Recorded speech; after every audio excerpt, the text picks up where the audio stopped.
जैसे आज हम लोगों ने जो करना है, स्टार्ट करना है, वो इंटरनेशनल ट्रेड है, जिसके अंदर से हमने बैलेंस ऑफ पेमेंट जो है, बैलेंस कैसे रखा जाता है एक कंट्री का दूसरे कंट्री की इंपोर्ट और एक्सपोर्ट का जो अकाउंट है, वो बैलेंस ऑफ पेमेंट के थ्रू जो है हम लोगों ने लास्ट टाइम बात करनी थी।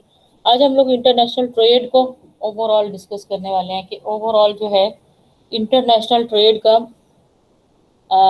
मकसद क्या है। Y international trade, international trade के बारे में हम बात कर रहे हैं। सबसे पहले इस चीज़ को ध्यान में रख लें कि जो इंटरनेशनल ट्रेड है, जाहिर है कि किसी चीज़ की आपके पास कोई कमी होगी तो उसको फुलफिल किया जाएगा थ्रू इम्पोर्टिंग, या अगर हमारे पास कोई कंट्री के पास कोई ना कोई चीज़ एक्सेस में आ गई, एक्सेस में है, तो उसको फिर हम एक्सपोर्ट कर सकेंगे। उनको फ़ायदा ज़्यादा होता है क्योंकि इंटरनेशनली कोई चीज़ एक्सपोर्ट की जाती है तो दूसरे इंटरनेशनल मार्केट के अंदर आपकी डिमांड अगर बढ़ जाती है या टेस्ट इस तरह से डेवलप हो जाता है, या लोग जो है वो आपकी प्रोडक्ट को प्रेफरेंस दे रहे हैं किसी भी रीज़न की वजह से, क्वालिटी की वजह से या किसी और रीज़न की वजह से भी, तो फिर उसके नतीजे में भी इंटरनेशनल ट्रेड पॉसिबल होती है। जो इंटरनेशनल ट्रेड है, ज़ाहिर है कि जब एक आपने भी कोई चीज़ एक्सपोर्ट करनी है तो वो एक्सपोर्ट क्वालिटी को एक मेंटेन रखना होता है। तो ज़ाहिर है कि अगर आपके पास कोई ना कोई चीज़ एक्सेस में होगी, आपकी कंट्री के अंदर कोई ना कोई चीज़ एक्सेस में होगी, तो उसी चीज़ को प्रोड्यूस किया जाएगा मज़ीद ज़्यादा। इसीलिए जो कंट्रीज़ हैं उससे जो सबसे बेसिक जो इसका मकसद होता है कि जो हम लोगों की प्रोडक्शन है वो किसी तरह इंक्रीज हो सके। जो इंटरनेशनल ट्रेड है, सबसे पहले वो हमारी प्रोडक्शन को इंक्रीज करता है। प्रोडक्शन को इंक्रीज करने के बाद ये इसका जो ज़्यादा फायदा है वो इकोनॉमीज को in the shape of standard of living के थ्रू आता है। Standard of living of the people improves, जो कि हमारा मकसद होता है। स्टैंडर्ड ऑफ लिविंग इम्प्रूव कैसे होता है कि जब प्रोडक्शन आपको ज़्यादा करनी होती है तो अनएम्प्लॉयमेंट जब कम होती है, और अनएम्प्लॉयमेंट कम होने की वजह से जो कंट्रीज हैं वो मैक्सिमम मैक्सिमम प्रोडक्शन कर सकेंगे, जिसके अंदर उनका कोई ना कोई एडवांटेज है।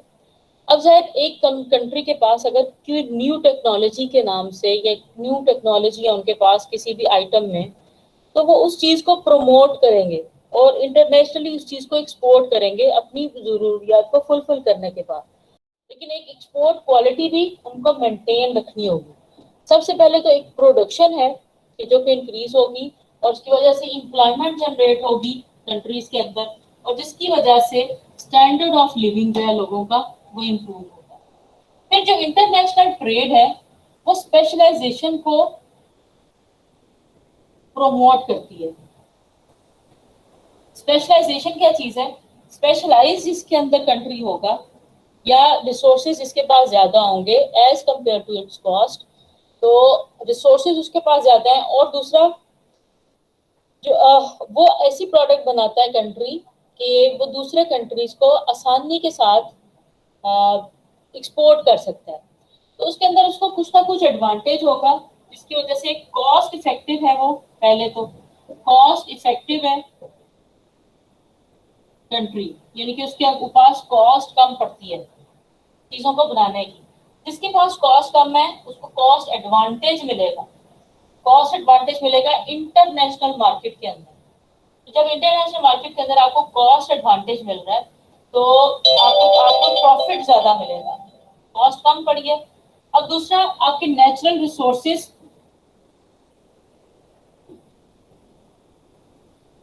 रिसोर्सेज जो है वो भी डाइवर्सिफाइड है। डाइवर्सिफाइड मतलब कि किसी कंट्री के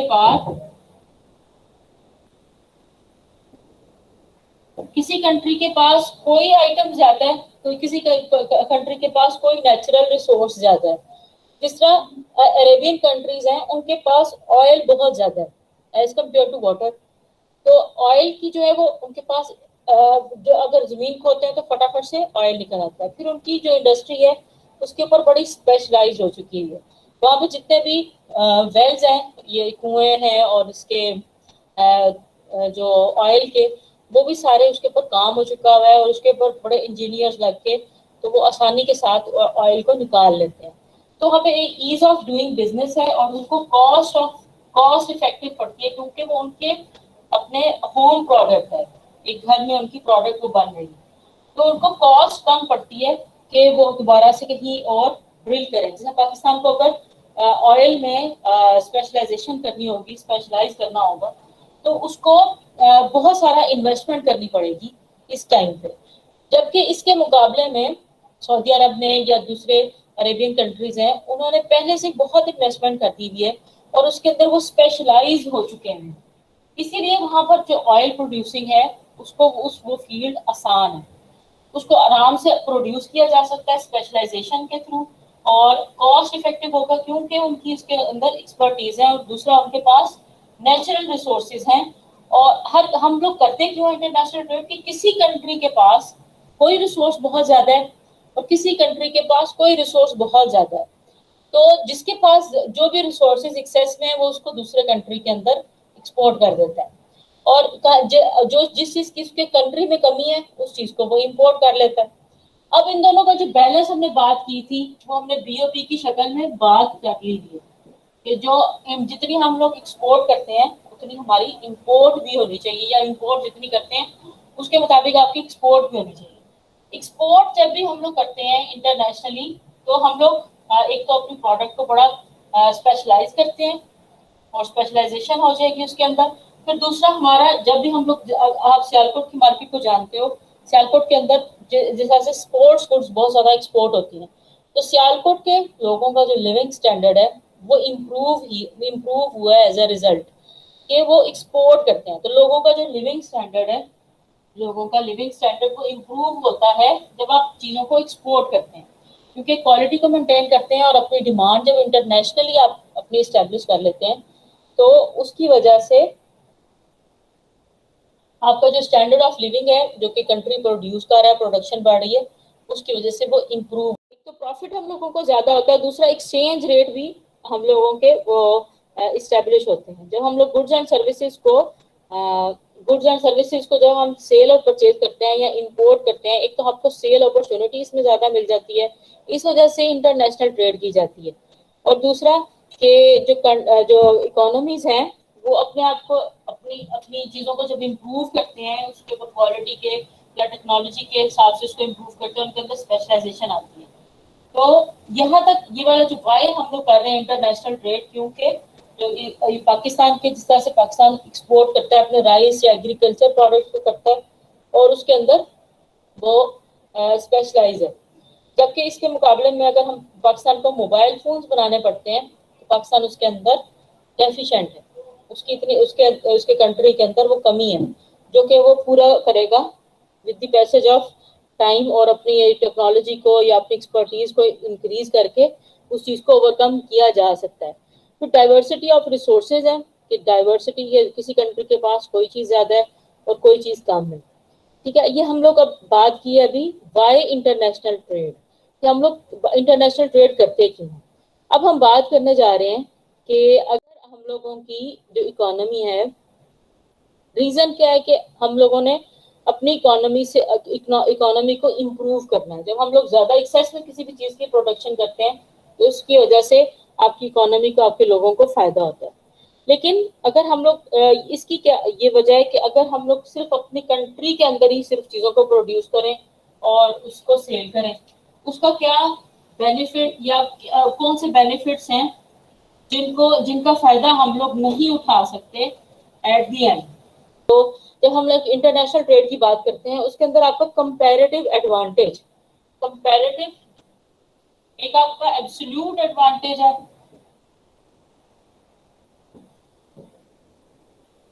एक आपका एब्सोल्यूट एडवांटेज है और एक आपका कंपैरेटिव एडवांटेज है। कंट्रीज वो चीज प्रोड्यूस करेंगे जिसमें वो कॉस्ट इफेक्टिव है।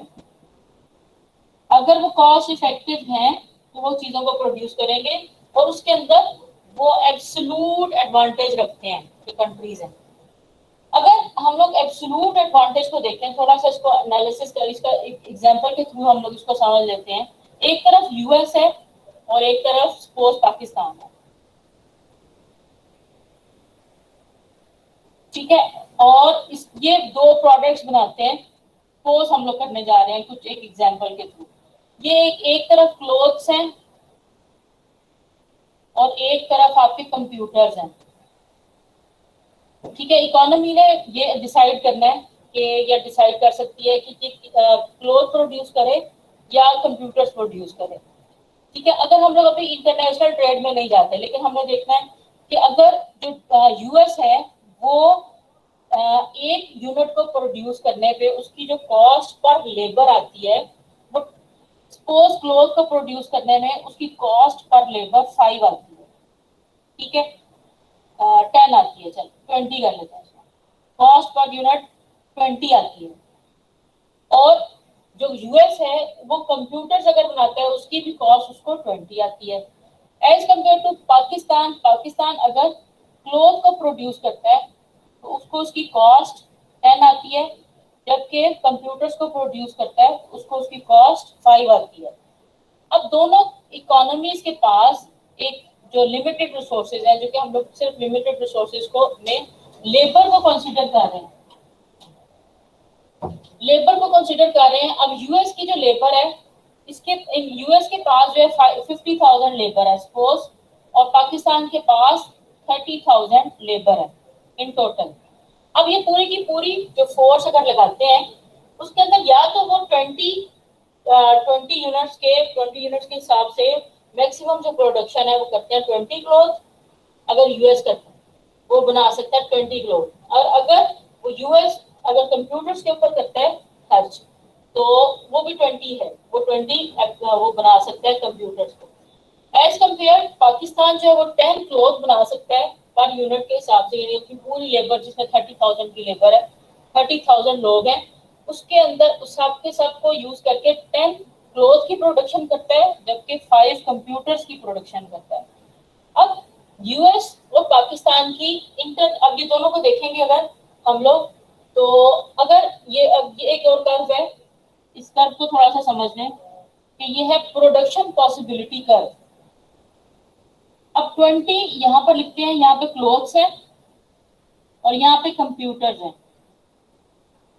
और ये यूएस की इकोनॉमी की बात हो रही है। ठीक है, 20 कंप्यूटर्स प्रोड्यूस करता है या वो कर सकता है 20 क्लोथ। अब यहाँ पर प्रोडक्शन पॉसिबिलिटी कर्व, पीपीसी भी कहते हैं इसको।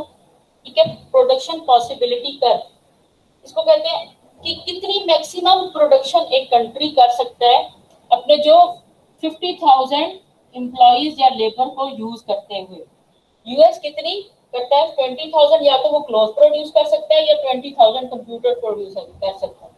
अगर वो 20,000 कंप्यूटर्स प्रोड्यूस 20,000 क्लोथ प्रोड्यूस करेगा या उससे कम कर, दोनों को एक साथ में करना चाहता है तो उसको कुछ को सैक्रिफाइस करना पड़ेगा। सपोज इस क्लोथ अगर वो सिर्फ क्लोथ बनाता है, यहाँ पर 0 है, ठीक है 0, और यहाँ पर हम लोग ले लेते हैं 5, यहाँ पे 10, 15 और 20। ठीक है, इसी तरह से हम लोग यहाँ पर भी 8, 6, 8, 15 और 10 ऐसे सपोज हम लोग इसको कर लेते हैं, एक ग्राफ बना लिया हमने। क्लोथ कितना बना रहा है, और वो अगर जो यूएस है वो दोनों के अंदर कुछ ना कुछ इन्वेस्टमेंट करना चाहता है। सपोज कुछ अमाउंट की क्लोथ खरीदना प्रोड्यूस करना चाहता है, कुछ की कंप्यूटर को करना चाहता है, तो उसको या 0 पॉइंट पे रहेगा तो वो 20 क्लोथ को प्रोड्यूस कर सकेगा। आपसे रिस्पॉन्स भी किया गया है ना, ताकि पता चले सो तो नहीं रहे। Okay ma'am. अच्छा, ये प्रोडक्शन पॉसिबिलिटी के अंदर अगर वो सिर्फ 20 जो है वो क्लोथ प्रोड्यूस करता है तो उसको वो 0 कंप्यूटर प्रोड्यूस कर रहा होगा। लेकिन अगर वो कंप्यूटर अपने प्रोड्यूस करना चाहता है 5 तक, सपोज वो 5 कंप्यूटर प्रोड्यूस करना चाहता है, तो उसको कुछ ना कुछ अपॉर्चुनिटी कॉस्ट पड़ेगी कि यहाँ पर उसको 10 कंप्यूटर्स को सफर करना पड़ेगा ताकि वो 5 कंप्यूटर्स को प्रोड्यूस कर सके, क्योंकि उसकी पॉसिबल इतनी है प्रोडक्शन जो कि पॉसिबल है। अब 8 अगर वो करना करेगा तो वो ज्यादा से ज्यादा कंप्यूटर, अगर वो 8 क्लोथ के अंदर इन्वेस्टमेंट करेगा तो उसको 15 कंप्यूटर बना सकेगा।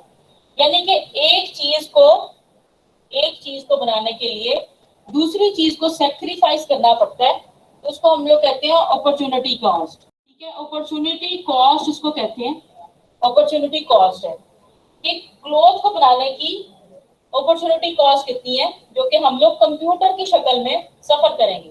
अगर हम 20 क्लोथ बनाते हैं तो हमारे पास 50,000 की लेबर है, तो हमारी 50,000 लेबर अगर जो उनकी मैक्सिमम प्रोडक्शन होगी 20 होगी, और अगर वो थोड़े से भी अगर उसके अंदर कंप्यूटर बनाना चाहते हैं तो उनको अपनी लेबर का कुछ हिस्सा कंप्यूटर को प्रोड्यूस करने में लगाना पड़ेगा।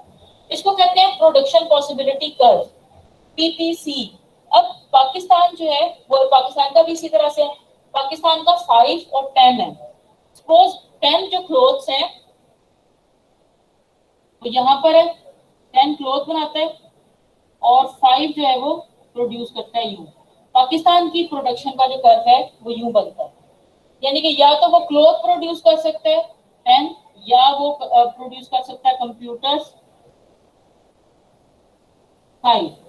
ठीक है, मैक्सिमम प्रोडक्शन वो ये कर सकते हैं। अब यहाँ पर दोनों को देखें तो एब्सोल्यूट एडवांटेज जिसका होगा, एब्सोल्यूट एडवांटेज में यानी कि कॉस्ट, अगर हम लोग देखें कॉस्ट के हिसाब से तो जो अमेरिका की इकोनॉमी है अपने 50,000 लेबर को यूज करके कॉस्ट इफेक्टिव है, क्योंकि 20 क्लोथ जो कि पाकिस्तान के मुकाबले में ज्यादा है और 20 कंप्यूटर्स जो पाकिस्तान के मुकाबले में ज्यादा है, तो कॉस्ट यानी कि कॉस्ट पर यूनिट हमने ये लिखी है ना, 20 कंप्यूटर्स पर जो लेबर है वो उसकी वो बना सक रही है। तो 20 इसकी दोनों को हम लोग देखेंगे, इसकी कॉस्ट ऑफ प्रोडक्शन चाइना में क्लोथ की भी कम है और कंप्यूटर्स की भी कम है, कंप्यूटर्स को प्रोड्यूस करने में भी कम है एज कम्पेयर टू पाकिस्तान। लेकिन पाकिस्तान की जो कॉस्ट ऑफ प्रोडक्शन ज्यादा है और दूसरा उसके रिसोर्सेज भी ज्यादा यूज हो रहे हैं अगर वो दोनों को करता है। लेकिन दूसरे बात, जैसे हम लोग अपॉर्चुनिटी कॉस्ट की बात करते हैं, हम लोगों को एक चीज को सफर करके दूसरी चीज को अपनाना पड़ता है, इसको हम लोग कहते हैं अपॉर्चुनिटी कॉस्ट। अब दोनों अगर कंट्री जो है अपना ट्रेड करना चाहते हैं, ये उस वक्त की स्टोरी हमने बता दी कि मैक्सिमम इतना कर सकते हैं दोनों कंट्रीज। अब जैसे कि अगर इनका कर्व बनाए यूएस की इकोनॉमी का, अगर वो 10 जो है वो क्लोथ प्रोड्यूस करे और 10 ही जो है उसके कंप्यूटर्स को प्रोड्यूस करे, क्योंकि हाफ हाफ कर सकते हैं ना टोटल हमारी प्रोडक्शन, या तो वो 20 क्लोथ बनाए पूरा और 0 कंप्यूटर बनाए, या वो 10 बनाए, यानी कि ये 10 यहाँ पर और यहाँ पर 10 ही कंप्यूटर बनाए और 10 ही क्लोथ बनाए, तो यहाँ पर उसका कर्व ये बन जाता है। ठीक है, इसको अब हाफ हो गया ना, हाफ हो गया कि हाफ रिसोर्सेज में 10 की प्रोडक्शन करता है यूएस, और जिसके अंदर 10 और 10 ही वो क्लोथ प्रोड्यूस करता है, ये कंप्यूटर प्रोड्यूस करता है। इसी तरह अगर पाकिस्तान को देखें तो पाकिस्तान जो है वो 5 जो है हाफ हाफ करेंगे, 5 इसकी क्लोथ प्रोड्यूस करेगा और 2.5 जो है वो कंप्यूटर्स को प्रोड्यूस करेगा। ठीक है, ये हाफ हाफ, यानी कि हमने ये वाला कर्व को मेंटेन करना है, दोनों चीजें प्रोड्यूस करनी है, एक तरफ क्लोथ और एक तरफ कंप्यूटर्स। ठीक है, अब हम लोग ये 10 यानी पॉसिबिलिटी हमारे पास 20 की है। अब दोनों की अगर देखें तो हमारी टोटल प्रोडक्शन कितनी हो जाती है, 10 और 10 हमारे पास 20 हो जाते हैं, और 5 और 2.5 हमारे पास 7.5 हो जाता है, और इन दोनों का जो सम है वो 27.5 हमारी टोटल प्रोडक्शन आ जाती है। जो टोटल प्रोडक्शन होती है वो इस तरह से आती है। अगर कंट्रीज अभी ट्रेड नहीं कर रहे और इंडिपेंडेंट हम लोग देख रहे हैं उनको इस प्रोडक्शन पॉसिबिलिटी कर्व के ऊपर रहते हुए, यूएस की मैक्सिमम प्रोडक्शन कितनी होगी और पाकिस्तान की मैक्सिमम प्रोडक्शन कितनी होगी। ठीक है, तो और उन दोनों की कंबाइन जो प्रोडक्शन है वो 27.5 होगी। ठीक है, यहाँ तक क्लियर है सबको? इतनी बात की समझ आई है जो मैंने ये ड्रॉ किया? Yes ma'am. अच्छा, अब हम लोग क्या करने लगे हैं, अब सपोज कि अब जो कंट्री है, अब इसको थोड़ा सा मैं चेंज करूंगी कि जो दोनों कंट्रीज हैं ये दोनों का ट्रेड करना शुरू हो जाते हैं, लेकिन कंपैरेटिव एडवांटेज किसका किस कंट्री के ऊपर है। अभी जिस तरह से हम लोग देखें तो प्रोडक्शन तो यूएस की ज्यादा है। ठीक है, प्रोडक्शन जो कर सक रहा है अपने लिमिटेड रिसोर्सेज में वो 20 उसकी ज्यादा है, जबकि पाकिस्तान की प्रोडक्शन कम है। ठीक है, अब पाकिस्तान को कंप्यूटर्स को प्रोड्यूस करते रहना चाहिए या क्लोथ को प्रोड्यूस करते रहना चाहिए, तो हमारी अपॉर्चुनिटी कॉस्ट कितनी है। अब यहाँ पे हमने सिर्फ एक कंपैरिजन लिया, अब हम लोग करने लगे हैं कि इसकी अपॉर्चुनिटी कॉस्ट जो अगर हम लोग निकालना चाहें कि अब लोग हम इस चीज की अपॉर्चुनिटी कॉस्ट कितनी है। अभी जो हमने प्रोडक्शन निकाली थी वो 27.5 निकाली थी, ठीक है, प्रोडक्शन निकली थी। अच्छा, अब जो कंप्यूटर्स और अब यूएस है यहाँ पर और यहाँ पर पाकिस्तान, अपॉर्चुनिटी कॉस्ट पाकिस्तान की यहाँ पे लिख लेते हैं, क्लोथ को प्रोड्यूस करने की कितनी है, ठीक है, यहाँ पे क्लोथ लिख लेते हैं। क्लोथ को प्रोड्यूस करने की अपॉर्चुनिटी कॉस्ट कितनी है। अगर पाकिस्तान जो है वो क्लोथ प्रोड्यूस करता है 10 और उसको सफर करना पड़ता है 5 का, तो यहाँ पर उसकी जो अपॉर्चुनिटी कॉस्ट होगी वो हाफ होगी। जबकि अगर वो कंप्यूटर्स करता है प्रोड्यूस तो उसकी अपॉर्चुनिटी कॉस्ट जो है, अपॉर्चुनिटी कॉस्ट को मैंने ओसी से रिप्रेजेंट कर दिया, तो अगर यहाँ पर कंप्यूटर्स को करता है अपॉर्चुनिटी कॉस्ट ऑफ पाकिस्तान जो है वो 2 बन जाएगी, क्योंकि इससे ये डबल है। अगर वो सिर्फ कंप्यूटर्स को प्रोड्यूस करता है तो उसको सफर करना पड़ेगा 2, उसके डबल उसको क्लोथ को सफर करना पड़ेगा, डबल हो गया, ठीक है, यहाँ पर 2 हो जाएगा कंप्यूटर। इसी तरह से अपॉर्चुनिटी कॉस्ट हम लोग यूएस की देखते हैं, यूएस की अपॉर्चुनिटी कॉस्ट क्या बनती है। यूएस की अपॉर्चुनिटी कॉस्ट निकालने के लिए एक क्लोथ की कितनी है और कंप्यूटर्स की कितनी है, ठीक है, कंप्यूटर्स की। अब ये 20 ही इतना है, 20 इतना है, यानी कि 1 की रेशो है। जी जी, वालेकुम सलाम मैम। क्लास जी जी, क्लास S3 में है क्लास।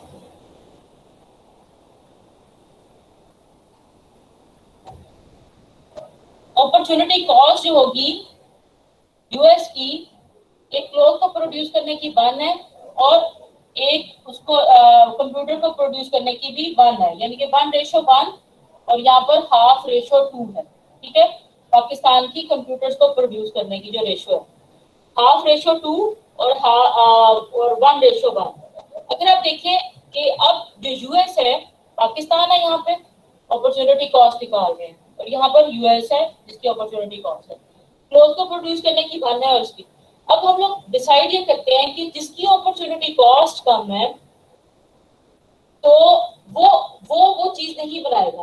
जिस तरह से अपॉर्चुनिटी कॉस्ट पाकिस्तान की हाफ है इसके अंदर, या अपॉर्चुनिटी कॉस्ट ज्यादा पड़ रही है कंप्यूटर्स को बनाने में, और as compare to America, America की 1 अपॉर्चुनिटी कॉस्ट है तो अमेरिका की कम है, तो इसका मतलब जो कंप्यूटर्स है वो पाकिस्तान यूएस को बनाने चाहिए, ठीक है, इसकी क्योंकि अपॉर्चुनिटी कॉस्ट कम है। पाकिस्तान की अपॉर्चुनिटी कॉस्ट 2 पड़ती है, यानी कि हमें 2 के हिसाब से क्लोथ को सफर करना पड़ेगा। अब दूसरे के मुकाबले में जो क्लोथ है, जो क्लोथ 1 है, ये यहाँ पर इसकी कॉस्ट कम है, अपॉर्चुनिटी कॉस्ट ज्यादा है, यूएस की 1 है और पाकिस्तान की हाफ है। इसका मतलब कि पाकिस्तान को क्लोथ को प्रोड्यूस करना चाहिए, ठीक है। ये इस तरह से कि अपॉर्चुनिटी कॉस्ट जिसकी कम है उसको वो चीज प्रोड्यूस करनी चाहिए। यहाँ पर अपॉर्चुनिटी कॉस्ट कंप्यूटर्स में यूएस की कम है तो उसको यूएस के आइटम्स को प्रोड्यूस करना चाहिए, जबकि ये कंप्यूटर्स को प्रोड्यूस करना चाहिए, जबकि पाकिस्तान के पास क्लोथ की प्रोडक्शन की उसकी अपॉर्चुनिटी कॉस्ट कम है, इसीलिए हमको ये क्लोथ को प्रोड्यूस करना चाहिए। अब इस हिसाब से यानी कि अपॉर्चुनिटी कॉस्ट पाकिस्तान के अंदर, इसका मतलब है कि एक तो एब्सोल्यूट एडवांटेज यानी कि जो हम पे कॉस्ट है, कॉस्ट इफेक्टिव होगी, कॉस्ट की वजह से आपकी जो डिसीजन होगा कि अगर किसी कंट्री के अंदर नेचुरल रिसोर्सेज बहुत ज्यादा है और एक कंट्री के अंदर नेचुरल रिसोर्सेज नहीं है तो वो अपने रिसोर्सेज को दूसरों के साथ शेयर कर लेगा अपनी लो कॉस्ट होने की वजह से। लेकिन अगर यही एट द सेम टाइम अगर यही अपॉर्चुनिटी कॉस्ट उसकी कम है कि वो दूसरी चीजें बनाए, तो उसको अपनी कंपैरेटिव एडवांटेज हासिल करने के लिए, कंपैरेटिव एडवांटेज को हासिल करने के लिए अपॉर्चुनिटी कॉस्ट को निकालना पड़ेगा और उसमें देखना पड़ेगा कि अब हम लोगों को कौन सी चीज प्रोड्यूस करने में फायदा है। ठीक है, तो ये हमारी अपॉर्चुनिटी कॉस्ट का है एक एक वर्किंग है। अब यहाँ पर अगर हम देखें कि अगर इस अपॉर्चुनिटी के कॉस्ट के हिसाब से कि अपॉर्चुनिटी कॉस्ट पाकिस्तान की ग्रोथ में कम है, इसका मतलब है कि उस पाकिस्तान को कंप्यूटर्स नहीं प्रोड्यूस करनी चाहिए बल्कि सिर्फ क्लोथ प्रोड्यूस करना चाहिए। इसी तरह से opportunity cost as compare to America, cloth की कम है तो अमेरिका को क्लोथ प्रोड्यूस नहीं करने चाहिए बल्कि सिर्फ कंप्यूटर्स करना चाहिए। अब हम इसी टेबल के हिसाब से देखते हैं, इस टेबल में जो प्रोडक्शन है, अगर यूएस जो है, यूएस सिर्फ कंप्यूटर्स बना रहा है तो उसको सिर्फ कंप्यूटर्स बनाने चाहिए, जीरो, उसको क्लोथ नहीं बनाने चाहिए। इसी तरह से पाकिस्तान है तो पाकिस्तान को सिर्फ क्लोथ बनाने चाहिए, कंप्यूटर्स नहीं बनाने चाहिए। तो इस हिसाब से देखें इन दोनों की, अगर हम लोग सम अप करें 10 और 20 तो हमारे पास 30 प्रोडक्शन आ जाती है। प्रोडक्शन हमारे पास 30 आ जाती है, जो कि हमारी पहले 27.5 थी। इसका मतलब कि अगर हम लोग कंपैरेटिव एडवांटेज की थ्योरी के मुताबिक, कंपैरेटिव एडवांटेज की थ्योरी के मुताबिक अगर हम लोग ट्रेड करते हैं, एक कंट्री सिर्फ वो चीज प्रोड्यूस करता है जिसके पास ज्यादा रिसोर्सेज हैं और उनको एक्सेस में वो प्रोड्यूस कर सकता है, तो वो सिर्फ वो प्रोड्यूस करे, दूसरों को ना करे, तो उसकी जो कॉस्ट है उसको कम पड़ेगी और उसका कंपैरेटिव एडवांटेज हो जाएगा। इस वजह से वो एक्सेस में प्रोड्यूस कर सकता है, उसको एक्सपोर्ट कर सकता है। इसी तरह से अगर जो कोई भी कंट्री है वो उसका कंपैरेटिव एडवांटेज किसी चीज में नहीं है, जैसे पाकिस्तान का कंप्यूटर्स को बनाने में नहीं है, तो पाकिस्तान को वो उसकी कॉस्ट ज्यादा पड़ेगी, जिसकी वजह से जो कंपटीशन है वो सफर करेगा और कंपेटिटर्स जो हैं वो जो हल्के वाले वो हल्की कॉस्ट के साथ, कम कॉस्ट के साथ आपकी इकोनॉमी को के अंदर पेनिट्रेट कर जाएंगे और जिसकी वजह से आपको नुकसान होने का खतरा होता है। अगर हम लोग इस कंपैरेटिव एडवांटेज की थ्योरी को देखते हुए सारा एनालिसिस करें, सारा जो और अपॉर्चुनिटी कॉस्ट को, तो उसके थ्रू ही हम लोगों की इंटरनेशनल ट्रेड पॉसिबल हो सकती है और अच्छी ट्रेड हो सकती है। अब इसके अंदर थोड़ी सी जो जीरो सम गेम, मतलब कि सबका फायदा हो सकता है। अब जो ये जो 30 आई है, 30 प्रोडक्शन आई है एट द एंड, ये असल में सबसे ज्यादा डिसेसिव है कि पहले हमारी जो जब कंट्रीज अलग-अलग से काम कर रहे थे तो उनकी 27.5 थी प्रोडक्शन कैपेसिटी। तो जब हर कोई कंट्री अपना स्पेशलाइज्ड प्रोडक्ट को करना शुरू हो गया तो उसकी 30 जो थी वो प्रोडक्शन पॉसिबल हो सकी। तो इस तरह से प्रोडक्शन को एक तो इंक्रीज किया जा सकता है। तो ये जो है सारे इंटरनेशनल ट्रेड जो पॉसिबल हो सकती है वो, या इंटरनेशनल ट्रेड होती है वो इस कंपैरेटिव एडवांटेज की वजह से होती है, जिसके अंदर सारी कंट्रीज का फायदा ही होता है एट द एंड। एक तो हमारी ये रीजन है कि कंपैरेटिव एडवांटेज होता है, फिर एक कॉस्ट इफेक्टिव होता है, फिर नेचुरल रिसोर्सेज की बात की है हमने, फिर नेचुरल रिसोर्सेज डाइवर्सिफाइड होते हैं, वो हर एक कंट्री के पास अलग-अलग होते हैं और अलग-अलग ही वो नेचुरल रिसोर्सेज को यूज करके तो अपनी प्रोडक्शन को इंक्रीज कर सकती है। अब जैसे पाकिस्तान एक एग्रीकल्चरल कंट्री है, तो पाकिस्तान के अंदर जो एग्रीकल्चरल से रिलेटेड जितनी भी प्रोडक्ट्स को प्रमोट किया जाएगा उनको प्रोड्यूस करने का फायदा होगा एज कम्पेयर कि अगर वो जो कंट्री अगर पाकिस्तान जो है वो फिर मोबाइल की तरफ ज्यादा चला जाए या वो कंप्यूटर्स को बनाने की तरफ ज्यादा चला जाए।